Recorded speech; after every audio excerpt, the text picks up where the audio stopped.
जय श्री राम। कैसे हैं आप सब लोग?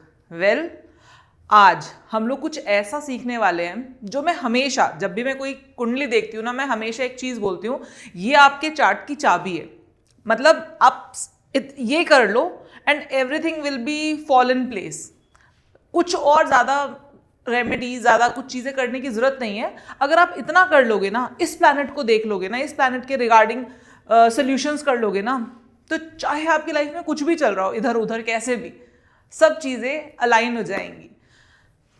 कौन सी है वो चीज़, वो कौन सा प्लैनेट है, वो कौन सी चीज़ है जो आपको हमेशा हमेशा हमेशा हमेशा देखना ही पड़ेगा, and that will be a की टू योर चार्ट। हम जब भी कोई चार्ट देखते हैं ना, तो लग्न बहुत इंपॉर्टेंट होता है। एक सेकेंड दिखाती हूँ।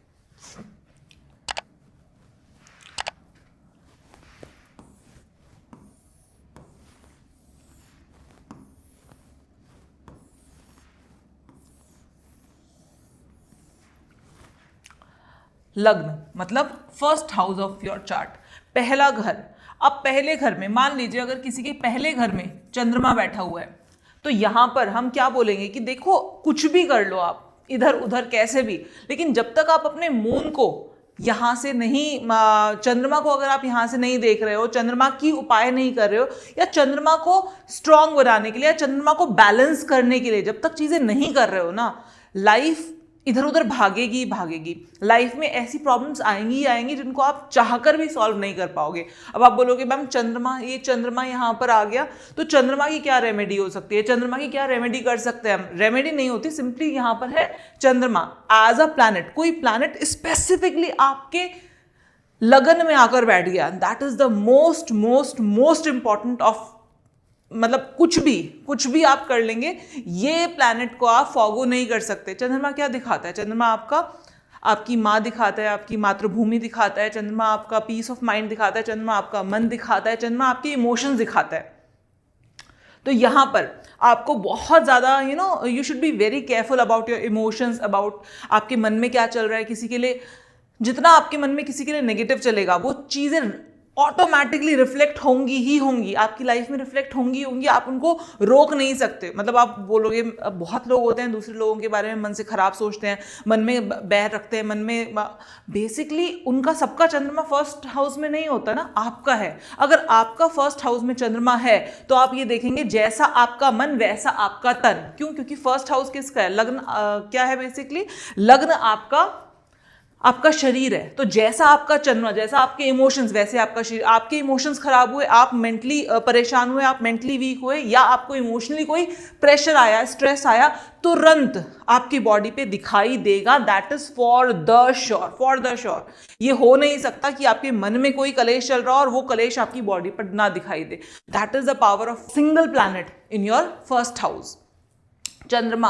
अब चंद्रमा अगर यहां पर पहले घर में है, तो ये आपका सबसे इंपॉर्टेंट प्लैनेट है। अब क्या होता है ना, जब हम एक छोटी सी वीडियो बनाते हैं यूट्यूब पर, तो वी कांट एक्सप्लेन इट। अगर मैं यहाँ पर चंद्रमा के बारे में बात करूँ, तो शायद मैं इस पे आराम से 1-1.5 घंटे की वीडियो बना सकती हूँ कि चंद्रमा कौन कौन सी राशियों में क्या क्या अलग अलग इम्पैक्ट दिखाएगा, इसके ऊपर क्या अलग अलग प्लैनेट्स के असर होंगे, किस तरीके से। आपको कभी भी कोई भी एक प्लैनेट को ना आइसोलेशन में नहीं देखना चाहिए। बहुत इंपॉर्टेंट चीज है। अगर आप किसी भी प्लैनेट को आइसोलेशन में देख रहे हो, तो यहीं पर सबसे पहली गलती कर रहे हो। कोई भी प्लैनेट आइसोलेशन में नहीं देखा जाएगा। और मैं हमेशा बोलती हूँ ना कि ये जो वीडियोस में बनाती हूँ ना, ये मैं इसलिए नहीं बनाती कि आपका एंटरटेनमेंट हो सके, मैं इसलिए बनाती हूँ कि आपको कुछ सचमुच में सही में समझ में आ सके। तो आप यहां पर देखना बहुत ज्यादा जरूरी हो जाता है कि चंद्रमा की स्थिति कैसी है। आप अगर एक प्लैनेट जो आपके लग्न में बैठा हुआ है, अगर आप उसकी स्थिति को देख लेंगे, तो आपको समझ में आएगा कि एग्जैक्टली इंसान की लाइफ कैसी होने वाली है। द मोस्ट इंपॉर्टेंट प्लैनेट आपके लग्न में आकर कोई भी प्लैनेट बैठा है, वो चंद्रमा हो सकता है, वो सूर्य हो सकता है, वो बुध हो सकता है, वो शनि हो सकता है, वो गुरु हो सकता है, कोई भी प्लैनेट, वो सबसे इंपॉर्टेंट प्लैनेट है आपके लिए, आपकी पूरी लाइफ के लिए। तो कुछ जनरल चीजें बताती हूँ, उसके बाद थोड़ा डेप्थ में भी चलेंगे, और टाइम बचा तो बाकी प्लैनेट्स के ऊपर भी बात करेंगे। अब यहां पर अगर किसी का चंद्रमा लगन में है, इर्रेस्पेक्टिव ऑफ द थिंग कि यहां पर वो कौन सी राशि में बैठा है, कौन से अदर प्लैनेट्स उसको देखते हैं, हर चीज को छोड़ दो, यहां पर सबसे इंपॉर्टेंट क्या हो गया, यहां पर सबसे इंपॉर्टेंट है आपकी मां, आपको जन्म देने वाली मां, क्योंकि चंद्रमा किसका रिप्रेजेंटेटिव है, आपकी मां का। तो यहां पर हो सकता है आपको बहुत सारे लोग ऐसे मिलेंगे चंद्रमा लगन में है, अपनी मां से बनती है या अपनी मां से नहीं बनती है। तो जिन लोगों की अपनी मां से बनती है, आउटकम से हम रिवर्स कैलकुलेशन करेंगे। जिन लोगों की अपनी मदर से बनती है चंद्रमा लगन में, आप देखेंगे कि बॉडी अच्छी रहेगी, बॉडी में प्रॉब्लम नहीं आएंगी, शरीर पूरी जिंदगी ओवरऑल लाइफ ठीक गुजर जाएगी। माँ से बनती है, माँ से बहुत ज़्यादा, माँ का आदर करते हैं, सम्मान करते हैं, लाइफ ऑटोमेटिकली ठीक गुजर जाएगी। जिन लोगों का चंद्रमा लगन में है और माँ से अच्छी नहीं बनती, देखो बहुत सारे लोग होते हैं मदर से अच्छी नहीं बनती लेकिन स्टिल लाइफ ठीक गुजर रही है, बॉडी में कोई प्रॉब्लम नहीं, कुछ नहीं, लेकिन सबका चंद्रमा लगन में नहीं होता ना। जिनका चंद्रमा लगन में अगर माँ से अच्छी नहीं बन रही है, माँ से लड़ाई है, अपनी मदर के साथ डिसअग्रीमेंट्स हैं, तो आप देखना बॉडी में प्रॉब्लम 100% होगी। बॉडी में कोई ना कोई ऐसा रोग होगा जिसका कारण नहीं मिल पा रहा होगा, जिसकी वजह से लाइफ डिस्टर्ब हो जाएगी। क्योंकि लगन का प्लैनेट डिस्टर्ब हो जाता है ना, तो आपकी लाइफ डिस्टर्ब हो जाती है। अगर लगन में कोई प्लैनेट बैठा है तो ये बेसिकली की है आपके पूरे लाइफ की। अब थोड़ा सा राशि पे चलते हैं, उसके बाद दूसरा प्लैनेट कवर करने की कोशिश करेंगे। हाँ, तो मान लीजिए यहां पर 2 नंबर राशि है। अब लगन का प्लैनेट 2 नंबर राशि और ये ऐसे है,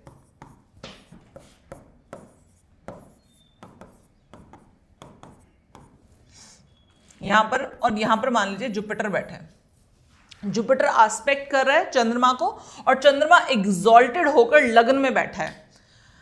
तीसरे घर का मालिक होकर चंद्रमा लगन में बैठा है। ऐसा व्यक्ति आपको क्या देखने को मिलेगा, ऐसा व्यक्ति क्योंकि चौथा यहां पर ही कौन से घर का मालिक है, तीसरे घर का मालिक है। तीसरे घर का मालिक जब लगन में बैठ जाए तो ऐसा व्यक्ति ऑटोमेटिकली बहुत ज्यादा करेजियस हो जाता है। यहां पर चंद्रमा इमोशन नहीं दे रहा है, लेकिन ये जो व्यक्ति है ना, क्योंकि यहां पर चंद्रमा बहुत ज्यादा स्ट्रांग हो गया, खुद भी एग्जॉल्टेड हो गया और फिर जुपिटर ने एस्पेक्ट कर लिया। जब भी जुपिटर किसी भी प्लैनेट को एस्पेक्ट करता है ना, तो अनडाउटेड सी बात है बहुत अच्छा स्ट्रेंथ देता है, बहुत बल देता है और सही रास्ते पर चलने की सलाह देता है। तो यहां पर हम कहते हैं कि ऐसा व्यक्ति बहुत अच्छा कर्म कर पाएगा, करेजियस होगा और अपने इमोशन से, अपने माइंड से बहुत हिम्मत वाला होगा, बहुत हिम्मत रखेगा। क्यों हिम्मत रखेगा? क्योंकि तीसरे घर का मालिक है। आप कुछ भी कह लो, तीसरे घर का मालिक लगन में आकर एग्जॉल्टेड हो गया है। तो हम जब सारी चीजों को मिलाएंगे और नैतिकता पर चलने के लिए बाध्य होगा। क्यों? क्योंकि जुपिटर एस्पेक्ट कर रहा है चंद्रमा को। यहीं पर अगर जुपिटर की बजाय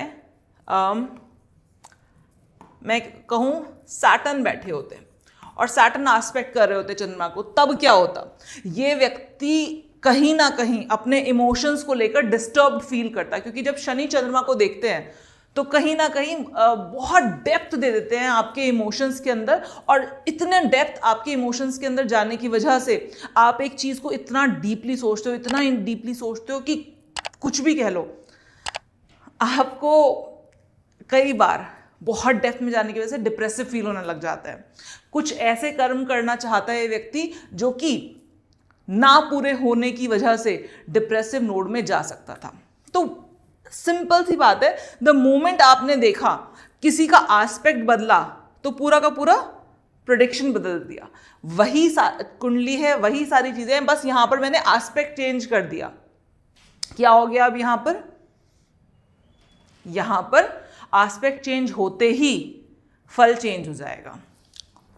एक और एग्जाम्पल लेते हैं इसी का।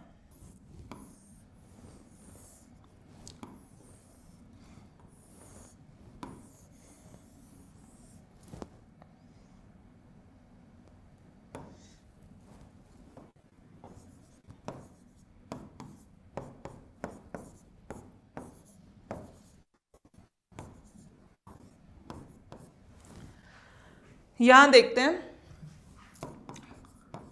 यहां पर चंद्रमा बैठा है कहां पर?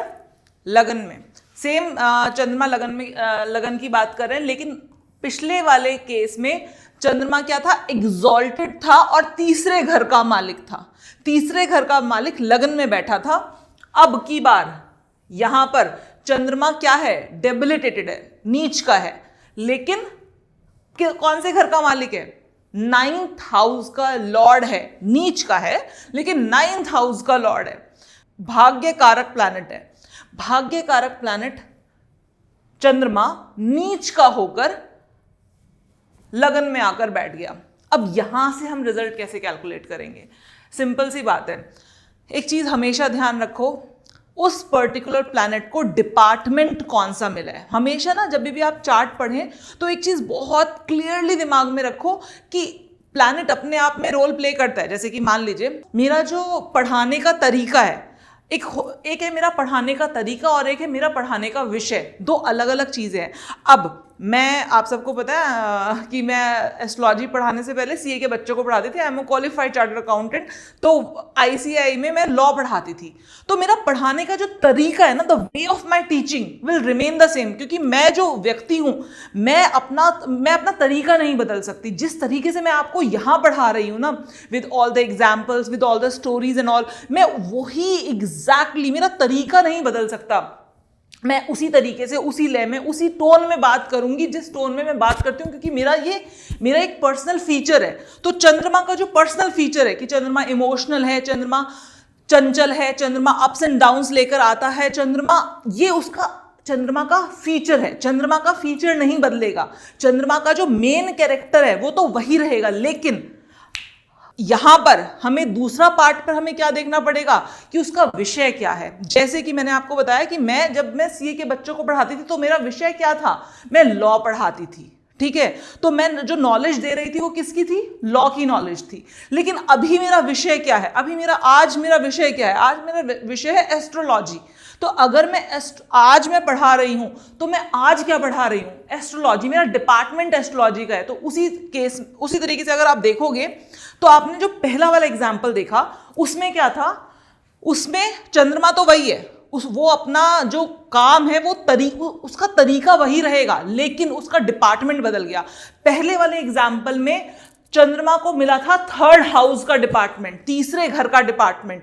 तो वो सारी की सारी चीजें कौन सी करने के लिए बाध्य था, तीसरे घर की चीजें करने के लिए बाध्य था। इसलिए हमने कहा बहुत मेहनत करना पड़ेगा, स्ट्रगल करना पड़ेगा व्यक्ति को। लेकिन उसके बावजूद भी वो मेहनत करके, स्ट्रगल करके अपनी चीजों को बहुत अच्छे तरीके से कर लेगा, क्योंकि प्लैनेट एग्जॉल्टेड था।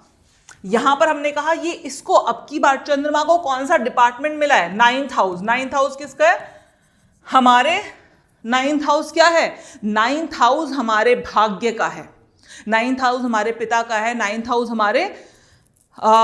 हमारी हायर लर्निंग्स का है, नॉल। ये व्यक्ति हायर लर्निंग्स, इसका पिता, इसका भाग्य, सब कुछ ये पहले घर में लेकर बैठा है। लेकिन सारी चीजें मिलेंगी, भाग्य ऑब्वियसली बात है, 1st house, 9th Lord 1st house में बैठ जाए तो इसको राजयोग कहा गया है।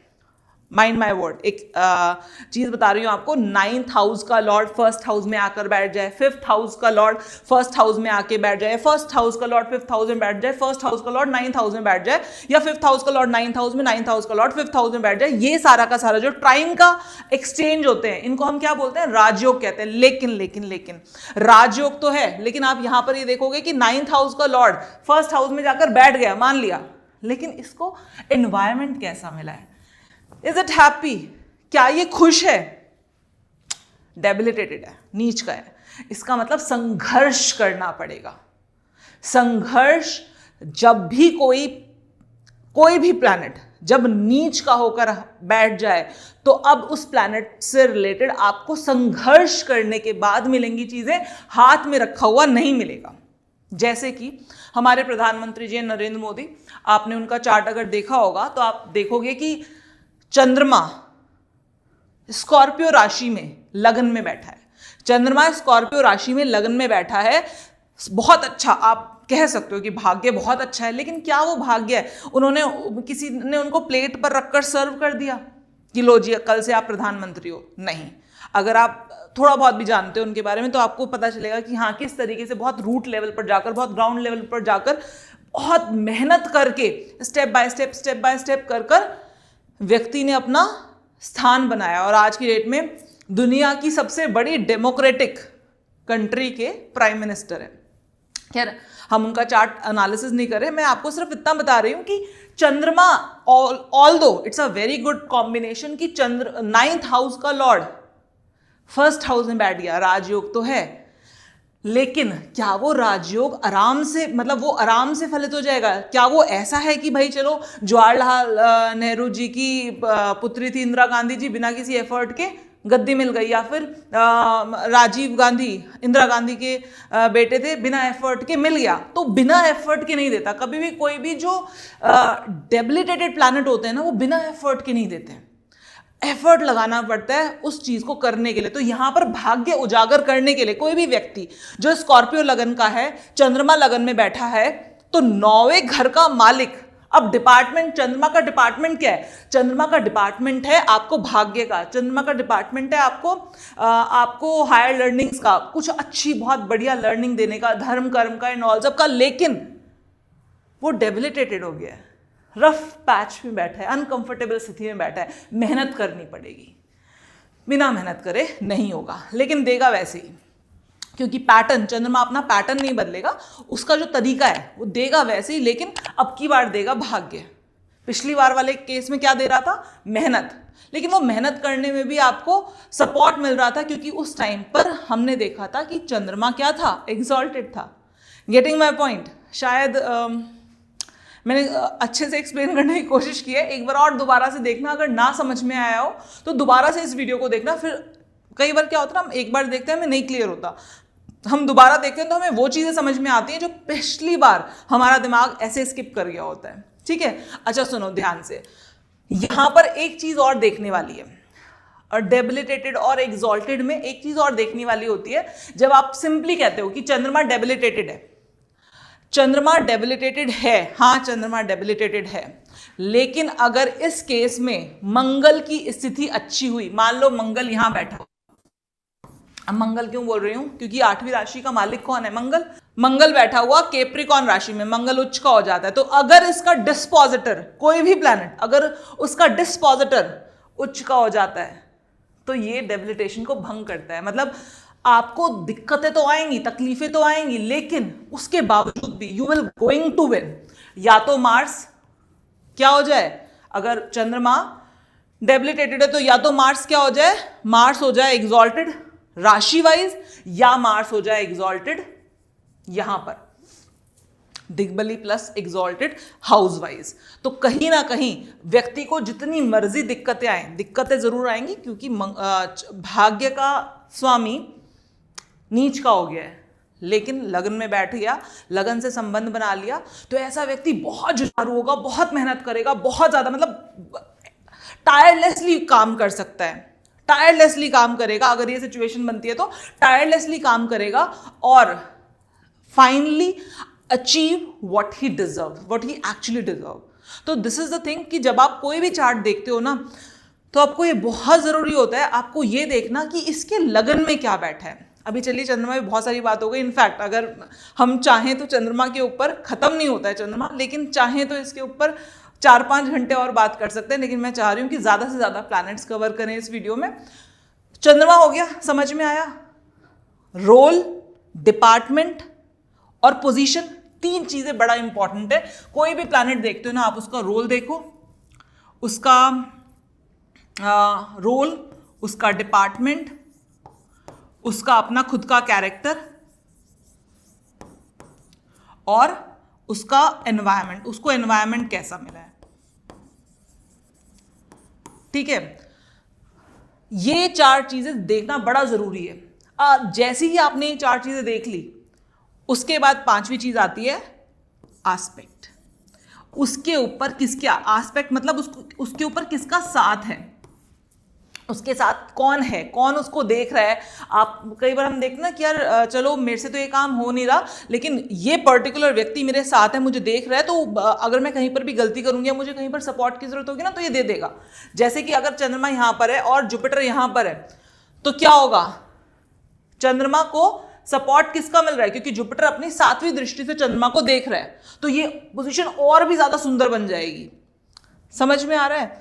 तो आपको ये 5 चीजें, उसका रोल, उसका डिपार्टमेंट, उसका कैरेक्टर, उसका एनवायरनमेंट और उसके एस्पेक्ट, ये देखने बड़े ज़रूरी हैं। जब भी आप कोई भी प्लैनेट देखते हो तो वो कभी भी कोई प्लैनेट, ये जब तक मैं जिंदा रहूंगी मैं तब तक ये बात बोलती रहूंगी, कोई भी प्लैनेट आइसोलेशन में काम नहीं करता है।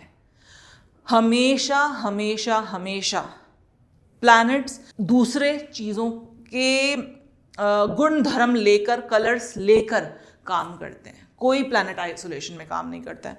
अब देखते हैं, सूर्य देखते हैं, ठीक है। मैं अलग अलग एग्जाम्पल लेकर आपको सिखाऊंगी, समझाने की कोशिश करूंगी, जिससे कि आप हर प्लैनेट को समझ सकें, हर प्लैनेट को अपने आप से उसका मतलब निकाल सकें कि इसका मतलब क्या होगा।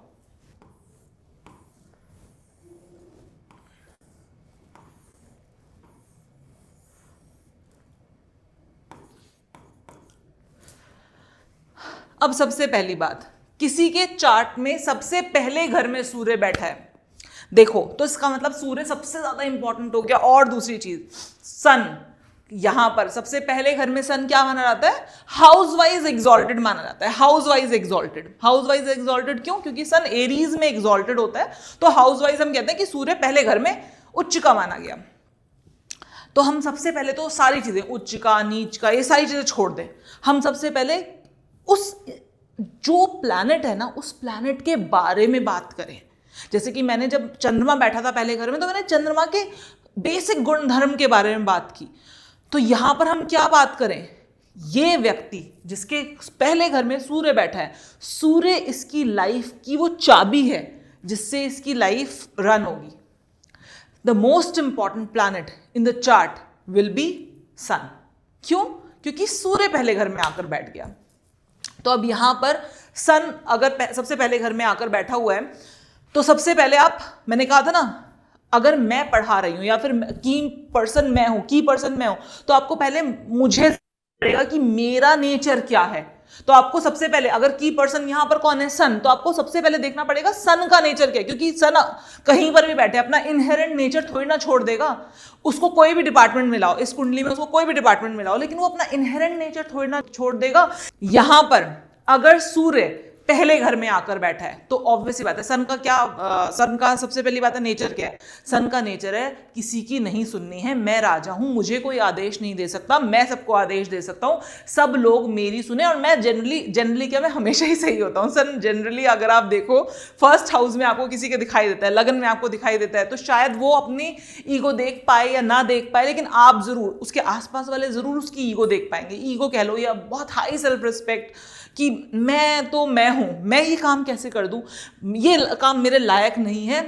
हम कहते हैं ना, सूर्य मतलब राजा लगन में आकर बैठ गया। उस जो भी आपके फर्स्ट हाउस में बैठा होता है ना प्लैनेट, वो इट्स वेरी यू, वो आप होते हो बेसिकली। तो अब देखने को मिलेगा आपको इन लोगों का ego on the higher side. हम ईगो ही बोलेंगे उसको आज की डेट में, क्योंकि आज की डेट में सचमुच में तो कोई राजा है नहीं, लेकिन ये लोग कहा जाता है कि ये लोग किसी टाइम पर राजा थे, और उसके जो जेनेटिक्स हैं, उसके जो जीन्स हैं, उनकी जो यादें हैं, वो आज तक इनके जहन में रह गई हैं। इस वजह से लगन में सूर्य मिला है। तो कहीं ना कहीं वो एक राजा वाली मेंटालिटी वो रहती है। हाँ, अनडाउटेड सी बात है, ऐसे लोग हेल्पफुल भी होते हैं, ऐसे लोग दूसरों की हेल्प करते हैं, अपना स्वार्थ छोड़ के कई बार दूसरों की हेल्प करते हैं, लेकिन उस बात का इनको थोड़ा वो भी होता है कि ओह मैं तो करता हूँ, मैं तो सबके लिए करता हूँ। क्यों? क्योंकि ये कहीं ना कहीं इनका वो जो माइंडसेट है वो ऐसा है कि I am the boss and let me be the boss. अगर मेरी नहीं मानोगे तो मुझे काइंड ऑफ गुस्सा आ सकता है। तो ये एक सूर्य का सूर्य इज अ नेचुरल लीडर। ये एक उसका बेसिक रोल है, ये सूर्य का बेसिक कैरेक्टरिस्टिक्स है। तो आप सबसे पहले कोई भी प्लैनेट के कैरेक्टरिस्टिक्स देखोगे। अब अगर इस व्यक्ति के लाइफ में सारी चीजें छोड़ दो, सारी चीजें इधर से उधर है, ऑल सारी चीजें हैं, ये व्यक्ति झूठ बोलेगा क्योंकि सूर्य सच का कारक है। ये व्यक्ति अगर झूठ बोलेगा, ये व्यक्ति चोरी करेगा, ये व्यक्ति किसी को चीट करेगा, क्योंकि सूर्य राजा चीट नहीं करता है, ठीक है। तो ये व्यक्ति चीट करेगा।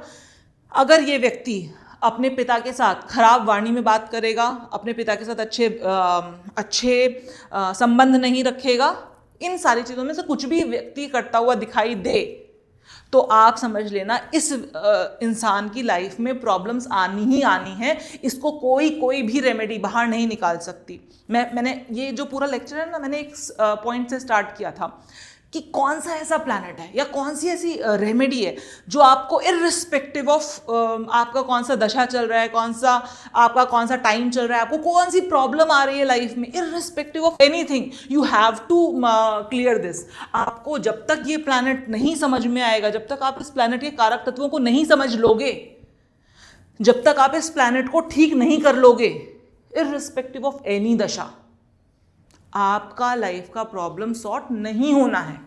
That is for the sure. Obviously बात है, ये कोई बहुत ही फैंसी रेमेडी नहीं है, तो हो सकता है इट्स नॉट वेरी सेलेबल, लेकिन आपके लिए बड़ा ज़रूरी है। अगर आपको खुद अपनी कुंडली समझ में आने लग जाए ना, आपको सचमुच में किसी अलग से किसी रेमेडी की ज़रूरत नहीं होती है। आप कुछ चीज़ें अपनी लाइफ में कन्वर्ट करके, चेंज करके अपनी लाइफ को खुद स्मूथ गोइंग एंड ईजी बना सकते हो। दैट इज़ द रेमेडी जो मैं यहाँ बताने की कोशिश कर रही हूँ। तो समझ में आ रहा है? तो अगर आप देखो, जिनके भी चार्ट में सन फर्स्ट हाउस में बैठा होता है, जनरली आपको उनकी लाइफ टफ देखने को मिलेगी। अब टफ देखने को मिलेगी, हाँ, क्योंकि देखो आज की डेट में झूठ नहीं बोलना, चोरी नहीं करना, चीटिंग नहीं करना, नहीं तो इनकम टैक्स तो चुरा ही रहा है कोई ना कोई पर्सन, कहीं ना कहीं से इनकम टैक्स की चोरी करना एंड ऑल, अपनी इनकम को कम दिखाना, सरकार को कहीं ना कहीं थोड़ा बहुत डिच करना, वो सब कर ही रहे हैं, हर कोई कर रहा है। तो कहीं ना कहीं जिसका सूर्य लगन में, अगर वो भी ये काम कर रहा है, तो लाइफ में प्रॉब्लम आएगी या नहीं आएगी? अनडाउटेड सी बात आएगी। तो सन की आपको बेसिक कैरेक्टरिस्टिक समझ में आए। अब चलते हैं, सन कौन सी राशि में बैठा है। मान लेते हैं यहां पर सन बैठा है, यहां पर 7वीं राशि में, ठीक है, 7वीं राशि में बैठा है यहां पर।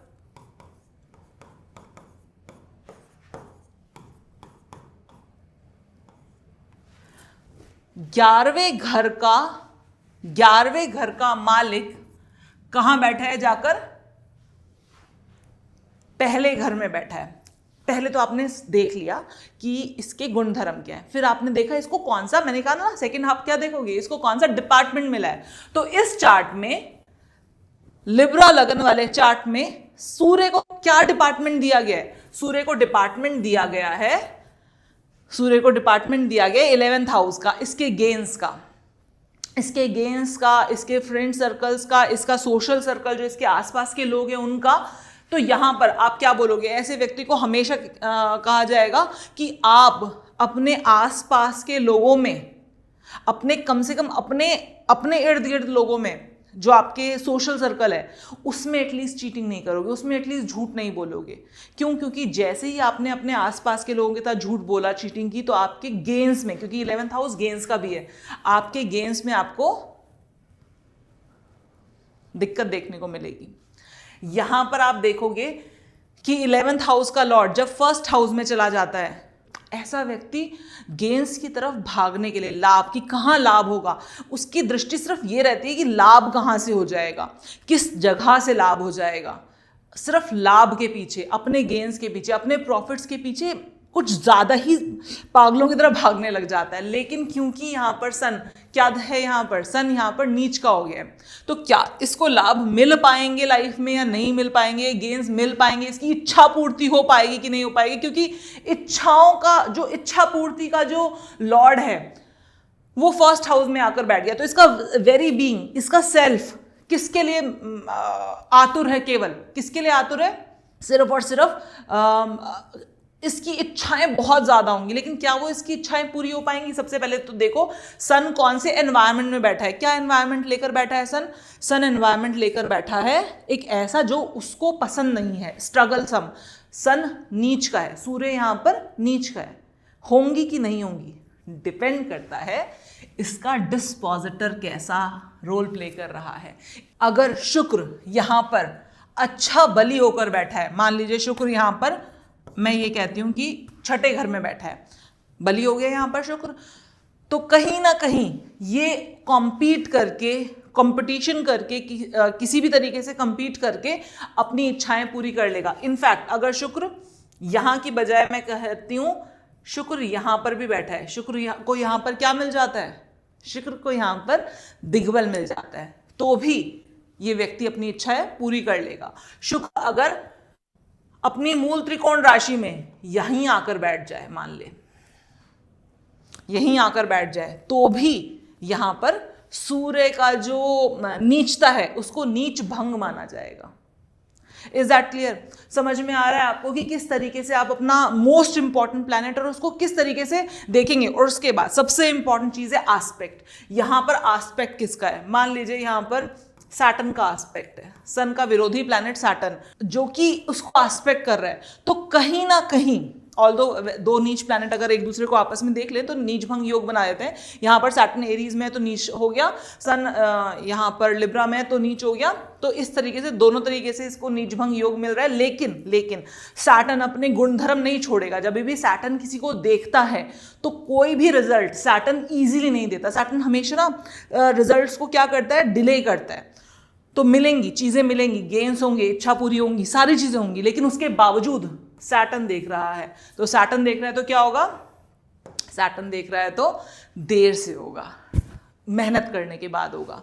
सिंपल सी बात है। इस तरीके से जैसे जैसे आपको प्लैनेट समझ में आने लग जाते हैं ना, आपको उनकी कहानी बहुत आसान से समझ में आने लग जाती है कि अच्छा क्या चीज़ कैसे होगी, किस तरीके से होगी और कैसे कैसे लाइफ के कलर्स बदलते चले जाएंगे।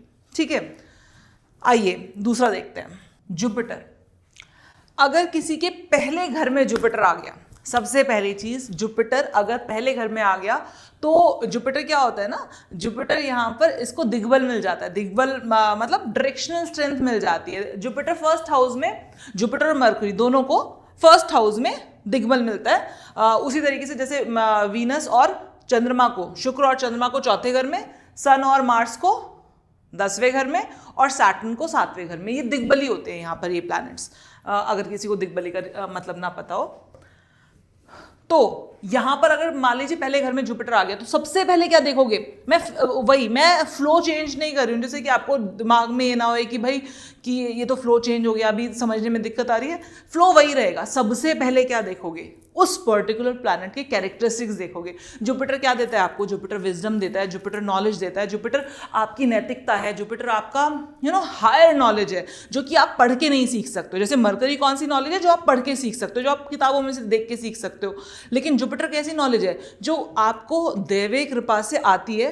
दैट इज दैट इज आकाश का तत्व है जो आपको बस आता है, आपको समझ में आता है, जो एक टाइम के बाद आपको चीजें ऑटोमेटिक समझ में आती है ना, बिना किसी के बताए, बिना किसी के कहे। वो जुपिटर की नॉलेज है बेसिकली।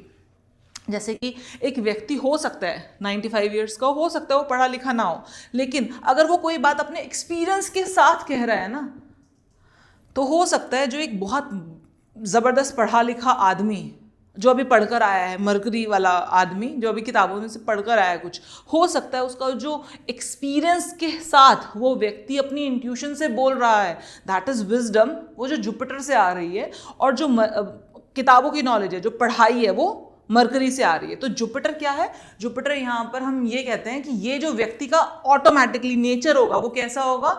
फिलैंथ्रोपिस्ट जैसा नहीं होता कि जो लोग थोड़े दूसरों का भला करने के लिए सोचते हैं, थोड़ी हाई लेवल ऑफ विजडम वाली बातें करते हैं। लेकिन अच्छी बात है, बहुत अच्छा है। जुपिटर पहले घर का जुपिटर बहुत अच्छा है व्यक्ति को भाग्य, क्योंकि जुपिटर नेचुरली 9वें घर का मालिक है, आपके भाग्य कारक प्लैनेट है, मोस्ट बेनिफिक प्लैनेट है।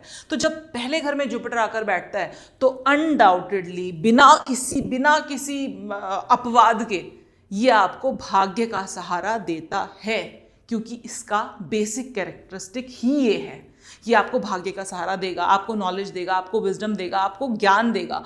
लेकिन ये सारी चीज़ें देने के साथ साथ ये कहीं ना कहीं काइंड ऑफ एक लेवल ऑफ सुप्रीमेसी का भाव भी देता है। जो लोग इनके साथ रहते हैं उनको पता होगा कि जुपिटर पहले घर में है तो कहीं ना कहीं ये व्यक्ति ना, इसको लगता है कि I am better than you. हाँ, मुझे क्योंकि होते भी हैं, अनडाउटेड सी बात है। जिसके पास नॉलेज है, विजडम है, जो कि कहीं पढ़ाई नहीं जा रही, ठीक है, तो जिसके पास ये है तो वो कहीं ना कहीं आपसे बेटर है, अनडाउटेडली है। उसको ये बात पता भी है। और क्योंकि जुपिटर फर्स्ट हाउस में है। अब ये उसको ये बात नहीं पता कि ये सब है उसके पास। वो कब हो सकता है? जब जुपिटर डेबिलिटेटेड हो जाए। अगर जुपिटर यहां पर नीच का है तो ये सारी चीजें होने के बावजूद भी बंदा आपको थोड़ा हम्बल मिलेगा, बंदा आपको कहेगा कि यार पता नहीं, देख लो, मुझे ज्यादा नॉलेज नहीं है। जुपिटर जब नीच का हो जाता है तो वो हम्बल हो जाता है। जुपिटर जब उच्च का होता है तो उसको पता होता है। देखो सिंपल सी बात है ना, किसी को पता है कि मेरे पास सब कुछ है तो वो थोड़ा हवा में तो रहेगा। तो जुपिटर वैसे भी एक आकाश तत्व का प्लैनेट है। जब जुपिटर उच्च का दिखाई दे आपको किसी के भी चार्ट में, उसके अंदर ईगो होगा ही होगा। अब ईगो नहीं कह सकते, इसको हम कहते हैं हाई सेल्फ रिस्पेक्ट। उसको आप बेइज्जत नहीं कर सकते, वो गुरु तत्व है तो आप उसको बेइज्जत नहीं कर सकते किसी भी हालत में, क्योंकि ऑब्वियस सी बात है, मानो या ना मानो उसके अंदर आपसे ज्यादा कुछ है। अगर किसी भी व्यक्ति का जुपिटर एग्जॉल्टेड है, फर्स्ट हाउस में है, उसके पास आपसे ज्यादा कुछ ना कुछ तो है, वो भाग्य लेकर आया है अपने साथ। जुपिटर का मेन कैरेक्टरिस्टिक ही ये है, मोस्ट बेनिफिक प्लैनेट। ठीक है, तो ये तो हमने उसका कैरेक्टरिस्टिक्स पढ़ लिए। अब यहां पर अगर देखें जुपिटर क्या है, अब कौन सा घर का जिम्मेदारी मिली है, डिपार्टमेंट कौन से मिले, पहले कैरेक्टरिस्टिक्स पढ़ते हैं फिर हम क्या देखते हैं, इसको जिम्मेदारी क्या मिली है। इस चार्ट में देखें तो 10, 11, 12, 1, 2, 3, 4, 5, 6, 7, 8, 9। अब आप देखोगे यहां पर जुपिटर को यहां पर 12th हाउस की जिम्मेदारी मिली है, ठीक है, और किसकी जिम्मेदारी मिली है यहां पर, तीसरे घर की। इसके डिपार्टमेंट दो हैं, 12वां घर और तीसरा घर। तीसरा घर किसका है, मेहनत का है। तीसरा घर बहुत मेहनत का है। और 12वां घर किसका है, 12वां घर दान पुण्य, लॉसेस एंड वो सारी चीजें। अब अगर आप देखोगे जुपिटर यहां पर क्या है, डेबिलिटेटेड, नीच का है। जुपिटर को एनवायरनमेंट कैसा मिला है, एनवायरनमेंट ऐसा मिला है जहां पर जुपिटर के लिए नेसेसरी है मेहनत करना, जहां पर गुरु को मेहनत करनी पड़ेगी। देखो गुरु ना मेहनत करने वाला प्लैनेट है नहीं, इसी वजह से वो मेहनत करने वाली राशि में नीच के हो जाते हैं। उनको मेहनत नहीं करना पसंद, उनको बहुत ही आकाश तत्व का प्लैनेट है, उसको उसके विचार बहुत ऊंचे हैं, तो उन विचारों को बांटना पसंद है, लोगों को ज्ञान देना पसंद है, बट मेहनत करना नहीं पसंद। ठीक है, लेकिन ऐसे व्यक्ति के नेचर में आप देखोगे कि ये व्यक्ति आपको मेहनती मिलेगा, और ऐसा व्यक्ति बहुत चीज़ें बांटना चाहेगा, बहुत चीज़ें, इसका जो नेचर होगा ना वो ऐसा होगा कि जुपिटर का नेचुरल कारक है देना, जुपिटर नेचुरल कारक है देना, और उसको डिपार्टमेंट भी कौन सा मिल गया, देने वाला, जहाँ पर उसको देना ही देना है। तो ऐसा व्यक्ति बहुत ही ज़बरदस्त टीचर बन सकता है, और ऐसा टीचर बन सकता है जो कि लोगों को फ्री में ज्ञान दे रहा हो। क्यों? क्योंकि चैरिटी कर रहा है, इसका चैरिटी इसका बेसिक तत्व बन गया है पहले घर में आकर। लेकिन कर पाएगा नहीं कर पाएगा, क्योंकि ऑब्वियस ही बात है, फ्री में काम करना और ये सारी चीज़ें करने के बाद सरवाइव करना, ऑब्वियस ही बात है ना। अगर आप चाहते हो, आपका तत्व तो ऐसा है कि आप लाखों करोड़ों रुपए दान करना चाहते हो और आपका हाथ रुकता नहीं है देने के लिए, आपका हाथ इतना ज़्यादा खुला है कि आप देना चाहते हो, भर भर के देना चाहते हो, लेकिन पास में पैसा नहीं है। तो अभी क्या हो गया, अभी एक गैप आ गया। तो यहां पर जुपिटर जब नीच का हो जाता है तो खुद ज्ञान लेने के लिए बहुत धक्के खाने पड़ते हैं, लेकिन वो ज्ञान आपको मिल पाएगा धक्के खाने के बावजूद कि नहीं मिल पाएगा, ये किसके ऊपर डिपेंड करेगा। फिर बोलती हूं, यहां पर आपको डिस्पोजिटर देखना पड़ेगा कि आप इसका डिस्पोजिटर कौन है, सैटर्न। मान लो सैटर्न यहां आकर बैठ गया एग्जॉल्टेड, अब ये व्यक्ति धक्के खाएगा, धक्के खाकर इतना ज़्यादा ज्ञान अर्जित करेगा, इतनी मेहनत करेगा, गुरु नहीं मिलेंगे इसको। क्यों? क्योंकि जुपिटर डेबिलिटेटेड है, तो कहीं ना कहीं गुरु नहीं मिलेंगे। खुद से प्रैक्टिकली चीज़ों को सीखेगा, समझेगा, और खुद बहुत ज़्यादा मेहनत करने के बाद ज्ञान अर्जित कर लेगा। क्यों? क्योंकि सैटर्न बहुत ही ज़्यादा अच्छी सिचुएशन में बैठे हैं। इसके डिस्पोजिटर शुरुआत में, हमेशा देखना, शुरुआत में जब भी कोई भी फर्स्ट हाउस में आपका नीच का प्लैनेट बैठता है, शुरुआत में आपको बहुत ज़्यादा स्ट्रगल देता है, बहुत स्ट्रगल, मतलब इनफैक्ट लगन लॉर्ड भी अगर नीच का हो जाता है तो ये आपको बहुत ज़्यादा स्ट्रगलसम लाइफ देता है इनिशियल, लेकिन अगर उसका डिस्पोजिटर अच्छा बैठा हो, अपने एग्जॉल्टेड पॉइंट पर जाकर बैठ जाए, या बेसिकली एग्जॉल्टेड पॉइंट पर भी जाकर केंद्र में बैठ जाए, तो ऐसे व्यक्ति को लेटर पार्ट ऑफ लाइफ में बहुत ज़्यादा अच्छी सक्सेस देखने को मिलती है। तो ऐसे व्यक्ति के लिए हम क्या कहेंगे, स्टार्टिंग पॉइंट ऑफ लाइफ बहुत स्ट्रगल, बहुत परेशानी, बहुत मेहनत करनी पड़ेगी, but after a certain period of time इसको कोई ना कोई ऐसा व्यक्ति मिल जाएगा जिसकी वजह से इसकी वो जो मेहनत है ना वो ख़त्म हो जाएगी, एंड उसको प्लेटफॉर्म मिल जाएगा जहाँ से ये फ्री में चैरिटी करनी है ना इसने तो अपनी लाइफ में, तो ये फ्री में जाकर, और चैरिटी भी किसके थ्रू करनी है, जुपिटर के थ्रू करनी है, तो फ्री में जाकर अपनी विजडम, या बहुत लोगों तक, बहुत ज़्यादा लोगों तक अपनी विजडम, 12वां घर समुद्र का भी है तो हद से ज़्यादा लोगों तक अपनी विजडम पहुंचाएगा, अपनी जो भी इसने धक्के खाकर बहुत मेहनत कर जो चीज़ें सीखी होंगी वो चीज़ें लोगों तक फैलाएगा। That is the whole story जो हम यहाँ से सिर्फ जुपिटर और सैटर्न को देखकर कह पाते हैं। उसके बाद ऑब्वियसली बात है, आप देखोगे कि इसके ऊपर आस्पेक्ट किसके पड़ रहे हैं, आस्पेक्ट किसके पड़ रहे हैं। अगर इसको बेनिफिक प्लैनेट्स देखते हैं तो ऑब्वियसली बेनिफिक प्लैनेट्स देखते हैं तो इसको सपोर्ट करेंगे, इसको मेलेफिक प्लैनेट्स देखेंगे तो कहीं ना कहीं जितने मेलेफिक प्लैनेट्स होते हैं ना वो आपकी लाइफ में हर्डल्स लेकर आते हैं, ठीक है। लेकिन अनडाउटेडली राइज करने के लिए malefic planets are the best planets, क्योंकि बिना मेहनत किए, बिना संघर्ष किए कोई भी व्यक्ति पहाड़ की चोटी पर नहीं चढ़ सकता। तो बेनिफिक प्लैनेट्स आपको रेस्ट देते हैं, आपको आराम देते हैं, आपको सुख देते हैं, आपको सुकून देते हैं, लेकिन वहीं पर मेलेफिक प्लैनेट्स क्या करते हैं, आपकी ज़िंदगी में संघर्ष लेकर आते हैं जो कि आपको स्लोली एंड ग्रेजुअली ऊपर की तरफ पुश करता है। अब मान लीजिए सैटर्न किसी के फर्स्ट हाउस में आकर बैठ गए। पहली बात तो सैटर्न पहले घर में ऑटोमेटिकली क्या माने जाते हैं, डेबिलिटेटेड माने जाते हैं। क्यों माने जाते हैं डेबिलिटेटेड? दिग्बल खो चुके हैं, दिग्बलीय 7वें घर में होते हैं, इसके ऑपोजिट जाकर बैठे अपना दिग्बल खो चुके हैं। शनि पहले घर में या एरीज राशि में क्या माना जाता है, डेबिलिटेटेड, ये नीच के हो गए।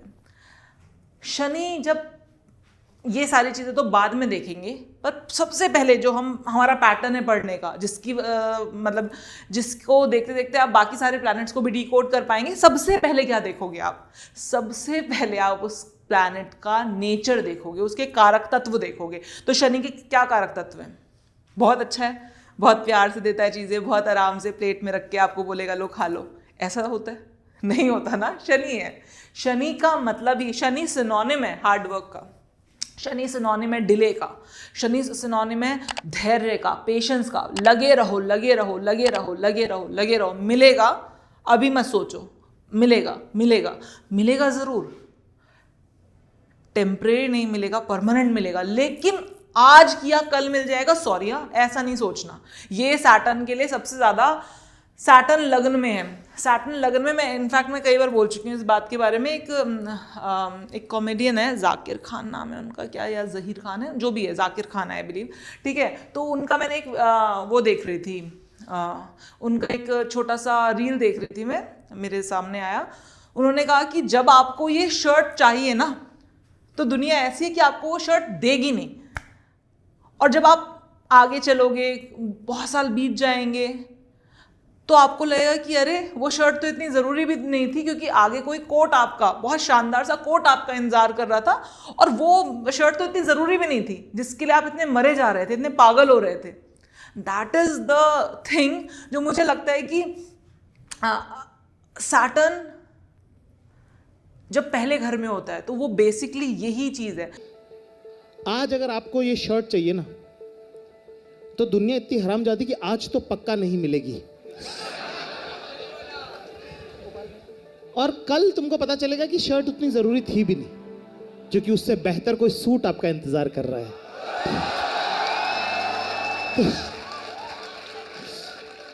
तो बात वो वाली है, ठीक है ना। आज जो आपको लग रहा है कि बहुत जरूरी है, ये इंसान अगर जिंदगी में नहीं मिला तो मेरा कुछ नहीं होगा, अरे रुको बाबा,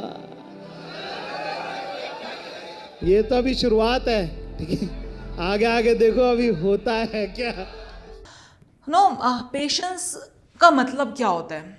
सैटर्न इन फर्स्ट हाउस, इनको अगर पेशेंस का मतलब नहीं समझ में आएगा ना, सारी जिंदगी व्यर्थ है इनकी। इनको अगर आज काम करके, कल उसका रिजल्ट चाहिए ना, भूल जाओ।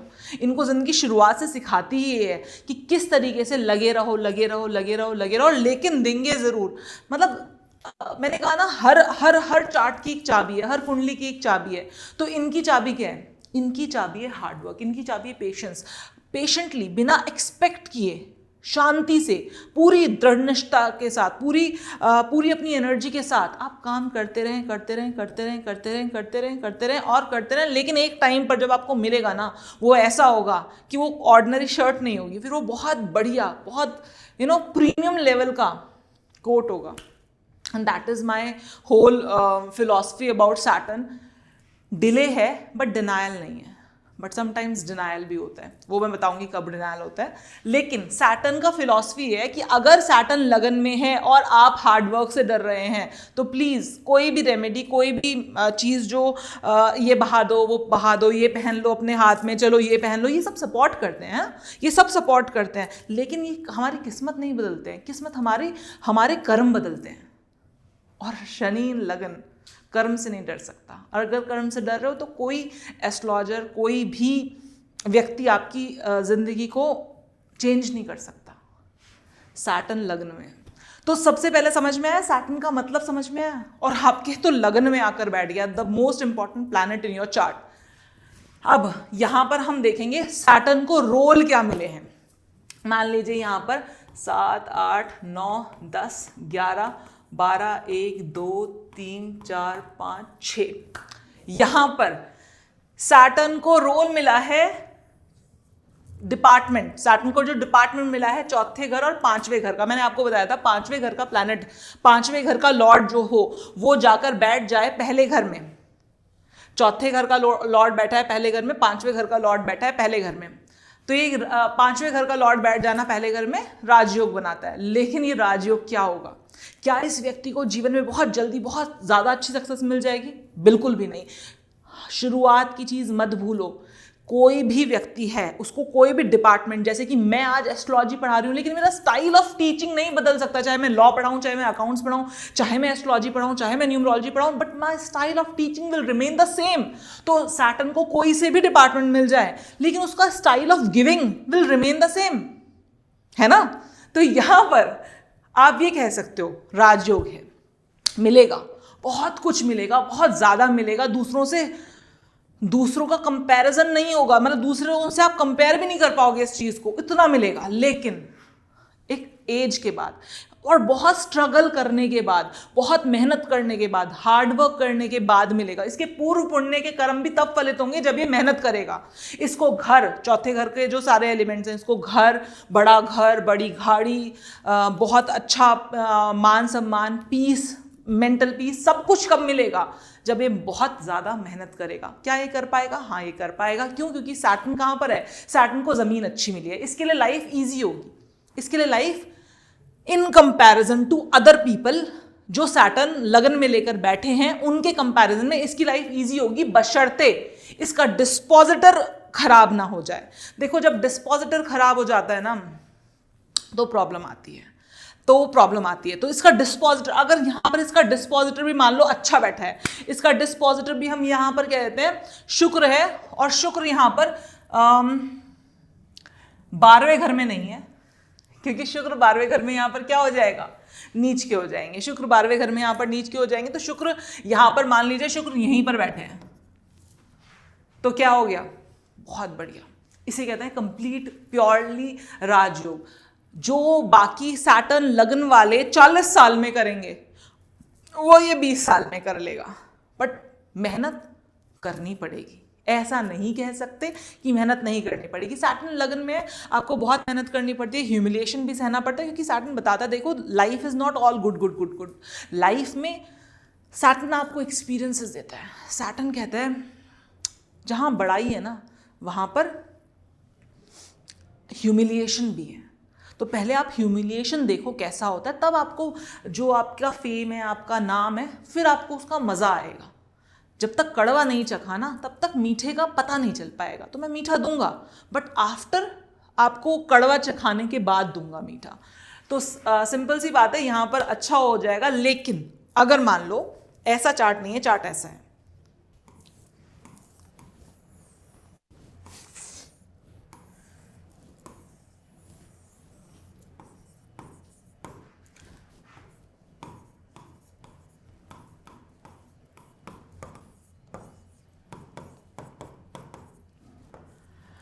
अब देखो चार्ट ऐसा है, तो सैटर्न के बेसिक कैरेक्टरिस्टिक्स तो वही रहेंगे, लेकिन यहां पर सैटर्न को रिस्पॉन्सिबिलिटी किसकी मिली है? सैटर्न को रिस्पॉन्सिबिलिटी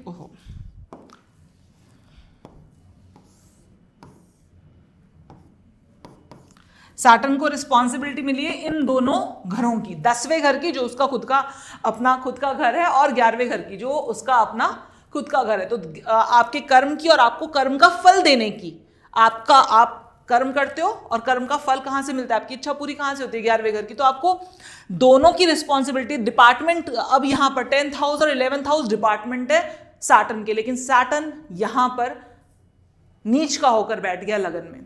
अब इस व्यक्ति को अपने करियर के लिए बहुत ज़्यादा स्ट्रगल करना पड़ेगा, बहुत ज़्यादा स्ट्रगल करना पड़ेगा। ये लोग ऐसे होते हैं कि सब लोग 8 घंटे काम कर रहे हैं ऑफिस में, सब लोग 8 घंटे काम कर रहे हैं ऑफिस में, ये 12 घंटे काम कर रहे हैं ऑफिस में।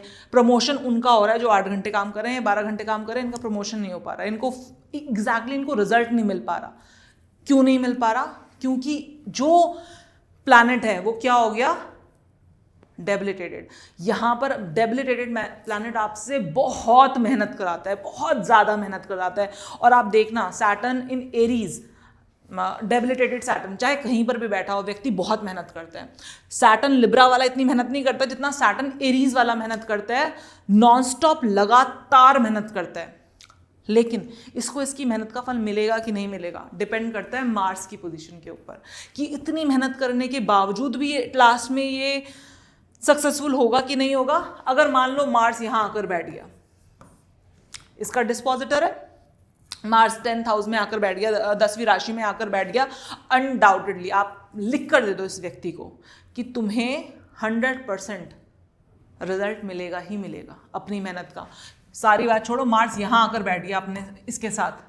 ऑल्दो देखो सैटर्न मार्स का एक साथ बैठना जीवन में काफ़ी सारी लड़ाइयाँ देता है, लेकिन लड़के झगड़ के अपना जो इसको चाहिए ना वो ये पा लेगा। मेहनत तो करनी पड़ेगी, लेकिन एट लास्ट मेहनत में इसका जो एक होता है ना कि सक्सेस मिल जाएगी, एनी हाउ सक्सेस मिल जाएगी, जीत जाएगा ये।